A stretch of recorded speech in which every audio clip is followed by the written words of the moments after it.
I was kidnapped and forced to be a maid for a wealthy man in Thailand. This is my story. I went solo, traveling around Asia 7 years ago, and Bangkok was my second last destination. It was at a street market that I met an extremely attractive European man who asked to take me out to dinner. And he was so charming. I said yes. That night he swooned me. He said he too lived in the US, not too far from me, and was also just on vacation. Here after dinner, he took me to the best club in the city. And at the end of the night, he called us a taxi. It was in the taxi that he offered me water, and upon drinking it, my world went black. I woke up the next morning in the middle of a windowless room that I assumed was a basement. No one was there when I woke up, and I felt scared. I began screaming, crying, and banging at the walls for help. Eventually, I saw someone come in, a man who was not the same man I went on a date with. He was very tall and slim. He brought me food and water to drink. I took it and asked where the man I went to dinner with was, but he did not reply, and left the room. Silence filled the room again. I ate the rice and meat they gave me, because I didn't know the next time I would eat again. After hours went by, the silence was broken by more men entering the room. Each of them started inspecting me from a distance and then inched closer to me. I couldn't fight back. I was too scared, so I stayed in place. They checked my teeth and shined a flashlight in my face.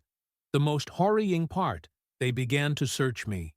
They did it thoroughly, leaving no part unexplored. No words were exchanged between us, but they would talk to each other in another language that I didn't understand. I assumed it was Thai. Then, soon after they left, the day after those men inspected me, was really tough. I sat on the cold floor and hugged my knees. Close, my mind was full of questions, but I had no answers. I cried a lot to myself, wondering if I was going to pass away here, and if I would at least let me say goodbye. Was I held hostage? I had no idea. No one came into the room all day, which was a relief, but also made me feel more alone.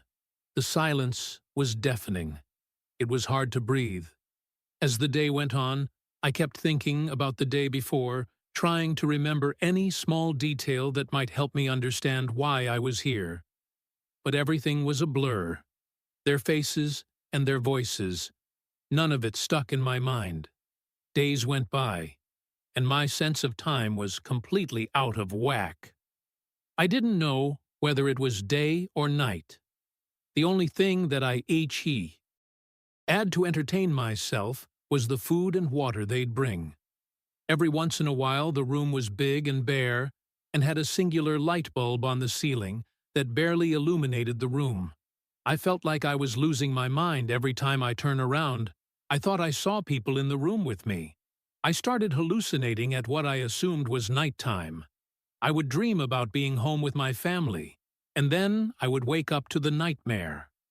I cried most of the time. I regretted meeting with the man. I felt stupid for meeting with a guy I didn't know. I blamed myself for everything. One day the slim man walked in and didn't bring any food with him. He only brought a glass of water. I took it, and after a few hours I started feeling woozy. I fell asleep. I didn't know how long I was out. I woke up in a new location, which was in a beautiful bed of silk. The room around me was spacious, with a high ceiling, and the walls had classic pieces of art on them. There was a large fireplace to the far left side of the room, and a man sat in a chair looking back at me. I screamed and tried to escape. I jumped out the bed and ran towards the door, but it was locked. I looked around the room frantically, trying to find any other exit. The man sitting in the chair just watched me as I ran around the room screaming for help. I couldn't find a way out. I yelled at him and told him to let me free. I told him that people knew I was there and they would call the police. He just looked at me. My stomach felt uneasy. I felt like I was going to throw up. I began to cry, as I realized that I was stuck there. He came over and tried to console me. I wiggled out of his grasp and moved away from him. He began to speak to me in really broken English. He told me that he purchased me, and I was supposed to be a maid for him. He said that I was welcome to anything in the kitchen and could join the other girls later that day. I would have my own room, and my duties would be to cook and clean. For him, he offered hundreds of thousands of dollars for this. He seemed to be a man of power here in Thailand because of how he was living and how much money he seemed to have. There were 5 other girls there who served him and had to have been brainwashed into loving him. I saw this as the days went by. Either they were the best actresses in the world, or they genuinely loved him. Days, then weeks went by, and I started working with the 5 other maids. When we were alone in our rooms, I would try to talk to them and see if they would keep up the facade of being happy there. But each and every one of them told me they were content and grateful that this man took them in. I watched them as they served him, each with precision and grace. It felt mechanical. Their smiles seemed to practice, and their eyes were empty. I chose to conform and obey the man too, because truly I was extremely scared of what was going to happen if I decided not to do so.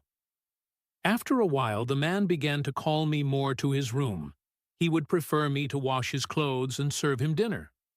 I wasn't sure why, but more often than not, the man found reasons to be around me.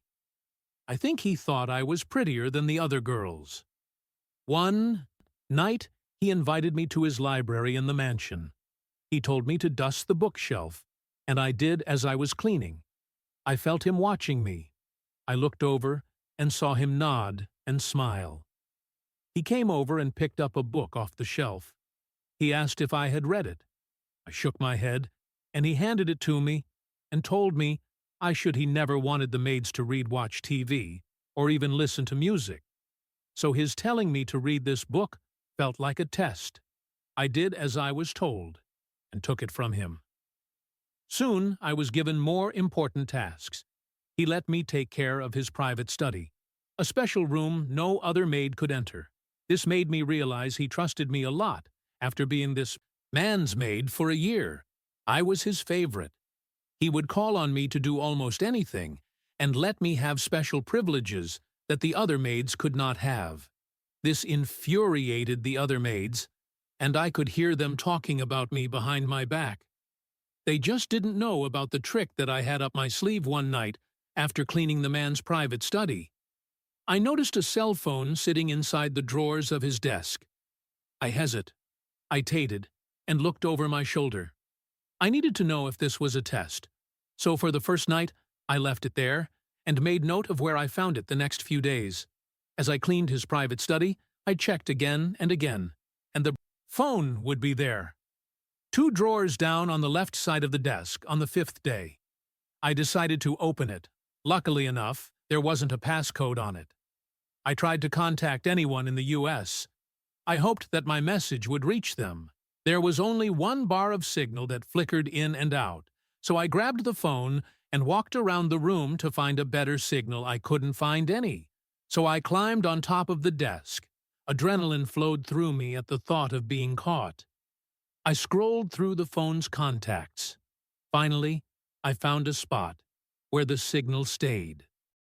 Lit. I quickly dialed a number, but it was difficult as my hands were trembling. The phone rang.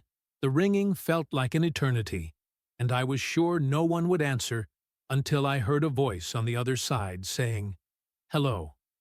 I felt my muscles finally relax. I was so relieved they answered. I said hello and asked if they could hear me. They asked me who I was, and I told them. I told them everything from the guy who invited me out to dinner over a year ago by this point, to the weeks in a basement, to now being trapped in a mansion in Thailand. I begged them desperately to help me. They said they needed my exact location, and I couldn't tell them anything, but it was a large mansion with many rooms, and was owned by what I assumed was a government official in Thailand. Asa, I asked if they could track the phone call to see my location. I begged and pleaded that they find me. They said they'd do everything to help me. I thanked them over and over and told them not to call this phone again. Just then, I heard footsteps walking up to the door. I panicked. I hung up the phone, threw it back in the drawer that I found it in, and continued cleaning. My heart raced, the door creaked open, and the man entered. He looked at me and smiled. I forced a calm smile, hoping he hadn't noticed anything unusual. The morning after I made the secret phone call was really strange. The mansion was super quiet. It felt like I could barely breathe. I barely slept that night. Every little noise made me jump. But the next morning I saw the sunrise and knew it was time for me to start my day all day. As I cleaned and moved around the house, I felt like the man was watching me. He had smiled at me the day before, right after I hid the phone back in the drawer. Did he know something? I tried to act normal, but my heart was racing as I finished my work for the day. I was super tired, but I couldn't relax. I didn't know if the police would come to rescue me or if the man would find out. I called for help. Days turned into weeks as I waited for the police to come. Each hour felt more agonizing than the last. During this time, I kept doing my job as usual, cleaning and helping around the big mansion, making sure everything looked perfect. I was really careful so that the man who owned the house and the other maids wouldn't notice anything different about me. They all went about their day, like robots, doing their tasks perfectly and not talking much. Every chance I got, I would secretly check the cell phone. I had found the signal was still weak, just a tin bar that barely let me send out any messages. I would quickly text to let someone know I was still okay. And where I was in the house, then hide the phone again. I had to act normal, like nothing was wrong, even though I was really scared inside. When the man looked at me, or when I had to talk to the other maids, I made sure my face didn't show how nervous I was. I just focused on my work, setting the table, or cleaning, trying not to let them see any fear. The man sometimes watched me a little too closely, making me worry he might be getting suspicious. I had to be really careful not to mess up. I would line up the forks and knives just right and keep my head down, hoping he wouldn't notice anything unusual. Finally, the day I had been waiting for arrived. I heard many sirens outside and saw many flashing lights at the front gate of the mansion. From a window, I watched his agents, people in uniforms who seemed to be more powerful than regular police representatives of the U.S. Embassy, walked in to talk to the man who had kept us there. He was really upset, waving his arms around as he spoke with the officers. He seemed to think it was okay to have us work for him. Him because he was paying us.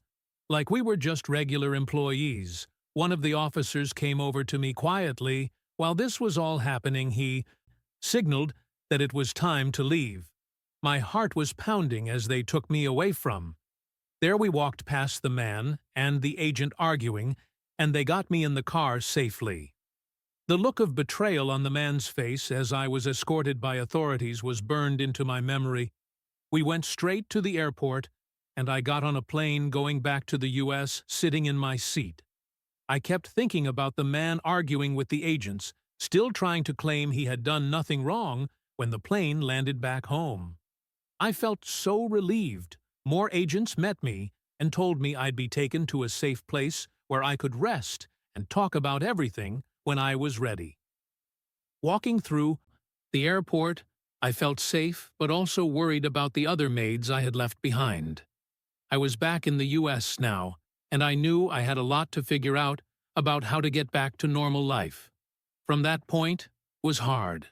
I tried very hard to keep my story away from news articles and managed to do so successfully. Reuniting with my family was surreal, and every day now feels like a gift.